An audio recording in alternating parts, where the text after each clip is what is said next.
thing we have to fear is fear itself.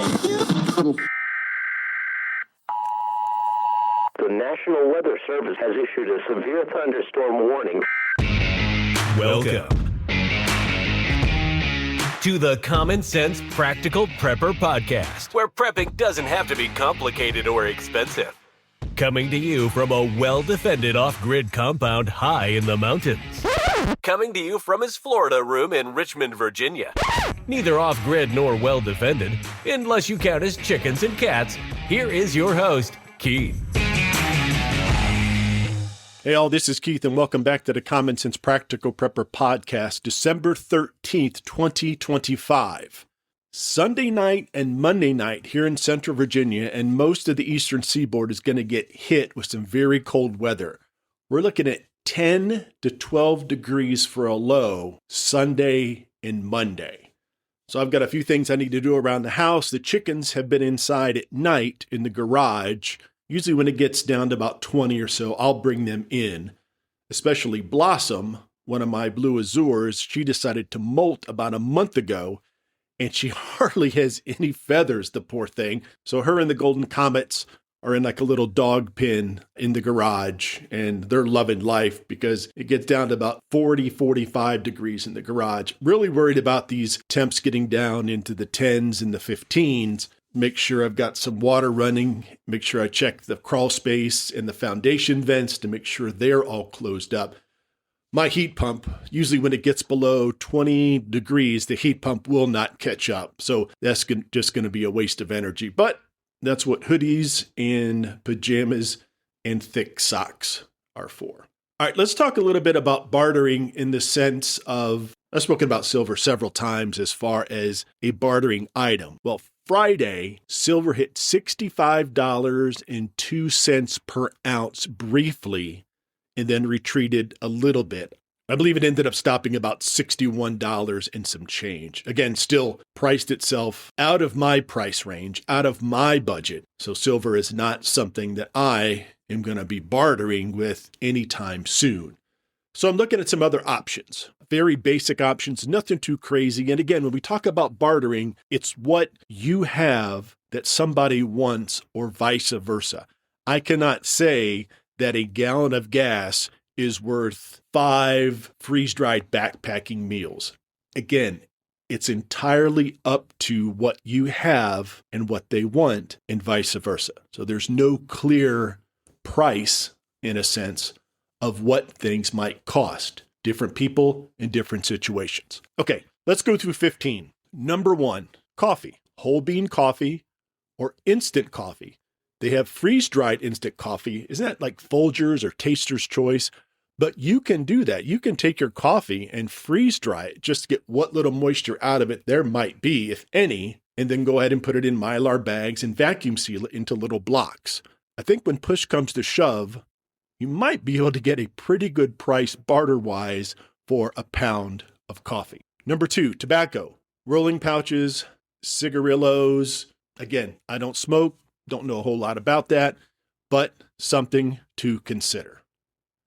Number 3, lighters. The Bic lighters, the things you light your grill with or light candles with, I call them clickers. Whatever the big bendy thing you can light things with, I call them clickers. I found those at Costco, like a 6-pack of clickers for like $8. Stock up on those. They don't go bad. But again, people aren't prepared. 90% of the folks out there are not prepared for a 72-hour grid down situation or a 72-hour SHTF situation. So you really might be surprised when somebody comes up to you and says, do you have a lighter? It may seem very basic to you, but there's your opportunity to see if they have something to trade as well. Batteries, AA, AAA, even some C's, some D's, some 12 volts. You can get those on Amazon, Amazon Basics, Costco, Sam's Club, Walmart. Look for sales. They're dirt cheap, especially when they're on sale. Number 5, medication. So we have over-the-counter, ibuprofen 800s, Imodium, Benadryl, electrolytes, all sorts of things. So let's talk about prescription medication. Now, the federal law is crystal clear. The FDA bans unapproved imports of prescription medication. Doxycycline, zithromycin, ivermectin, anything that you would need a prescription for in the United States that you can order online from overseas without a prescription, basically you're breaking the law. I'm not telling anybody to break the law. Customs and Border Control don't go through every single package or every single envelope that comes from overseas looking for prescription medication. There are not a lot of arrests by DOJ for these type of offenses. They have bigger fish to fry. Many times you'll get a warning letter, a slap on the wrist saying, don't do that again, and they toss their meds. Again, I'm not telling anybody to break the law, but there are sites like Reliable RX. They have been around forever. They've never been busted in that sense. Their medication, Cipla, erythromycin, all of their generics that they make, and a lot of these companies in India make a large percentage of generics that are shipped all over the world legally, except we have to buy them with a prescription at the pharmacy for 10 times the price that it costs if you purchase directly from them. So, in full disclosure, buying any prescription medication without a prescription overseas is a violation of federal code. Weigh your risks, but don't pretend the world is waiting for your permission. That's the best way I can put it. Number 6. Airline bottles of liquor, the little booze minis, 55 milliliter vodka, Fireball. Vodka cleans wounds, raises morale. 7, often overlooked, feminine hygiene, tampons, pads. Number 8, heirloom seeds. Mylar packs of heirloom seeds, beans, for tomatoes. One envelope can technically feed a family forever. 9, condoms. Waterproof, the rest goes without saying. Guess when the power goes out, people get bored. Number 10, kind of a combo. Trash bags. In addition to trash bags, the heavy black contractor bags, paracord. Black contractor bags and paracord can make a makeshift shelter, and paracord has many, many uses. 11, little packs of honey that you can get at fast food restaurants. It's very good as a wound salve, and it's a great little boost to your oatmeal or other types of food. Gives it a little bit more flavor. 12, journals and pens, especially for little kids. It keeps them busy and keeps them out of trouble. 13, glow sticks, chemical nightsticks. They do provide a little bit of light. They can be used for signaling, and you can give them to the kids. 14, waterproof matches. Strike anywhere, put them in a waterproof tin, a little mint tin, and you're good to go. 15, a multi-tool on a keychain. I had no idea they make these, but they make multi-tools that are very, very small that you can actually put on a keychain. A lot of people have those little neck knives. It's a chain or a piece of paracord with a very tiny knife on it. You can kind of pull it out. I guess they do the same with keychain size multi-tools. Tiny pliers, tiny knife, a little bit driver, fixes bikes, does all sorts of things. All right, folks, thanks for stopping by. I really do appreciate it.